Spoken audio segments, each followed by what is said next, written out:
Olivier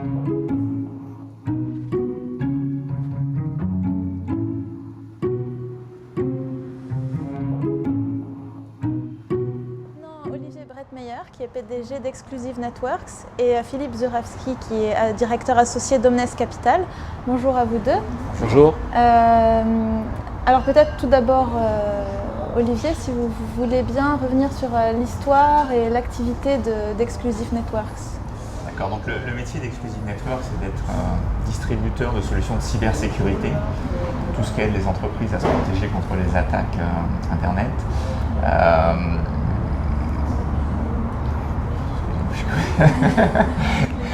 Qui aide à se protéger contre les attaques Internet.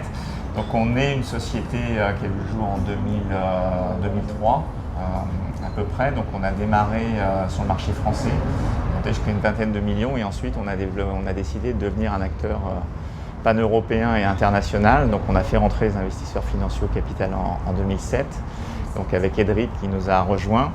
Et sur les 10 années qui ont suivi, nous avons fait 13 acquisitions et on a créé des filiales de zéro dans 9 pays différents. Donc, ce qui fait qu'aujourd'hui, on a une présence géographique dans 28 pays, avec à peu près 54 bureaux dans le monde.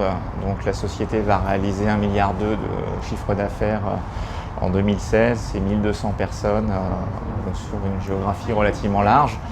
Voilà, et donc Omnes nous a accompagnés à partir de 2010 dans cette histoire pour nous apporter à la fois les financements et le conseil pour développer cette stratégie et la mettre en place. Donc en effet, vous m'avez dit 2000. Alors on a démarré en 2007 international et Omnes Capital, nous a accompagnés à partir de 2010. 2010, d'accord. Et effectivement, à un moment clé du développement de l'entreprise. Voilà, c'était un moment où on avait déjà fait une petite acquisition en Angleterre, on avait fait quelques petits pays et on avait vraiment besoin de passer à la vitesse supérieure. Donc on avait montré notre capacité à le faire. Et Omnes nous a vraiment permis de passer à la vitesse supérieure, donc de faire une acquisition en Allemagne, qui était un pays quand même clé en Europe, une autre en Angleterre. Et on est passé d'une société française avec un peu d'export à un vrai acteur pan-européen. Et donc Omnes nous a accompagnés pendant 5 ans dans cette aventure. D'accord. Donc là, on a un peu le point de vue de l'entrepreneur. Côté investisseur, du coup, comment vous avez vécu ces partenariats, cette histoire ? Et nous, ça a été une formidable histoire, une rencontre fin 2009 avec une opération qu'on a bouclée à l'été de 2010. À ce moment-là, l'entreprise, je peux lui dire encore aujourd'hui, il y avait un management exceptionnel, un portefeuille produit, puisque c'est un distributeur, un portefeuille de produits attractifs qui avait trouvé sa place sur ses principaux marchés. Et aussi, parce qu'on est dans une logique d'opération de LBO, un outil de contrôle et de reporting clairement out of standing pour une société qui faisait une petite centaine de millions d'euros de chiffre d'affaires. Donc ça, c'est ce qui nous a plu. On rentrait en 2010 dans un marché où, de notre point de vue, la croissance allait s'accélérer, soit parce qu'il y avait un besoin de sécurisation accru, soit parce qu'on était au début de nouveaux métiers, il y avait des nouvelles technologies qui arrivaient.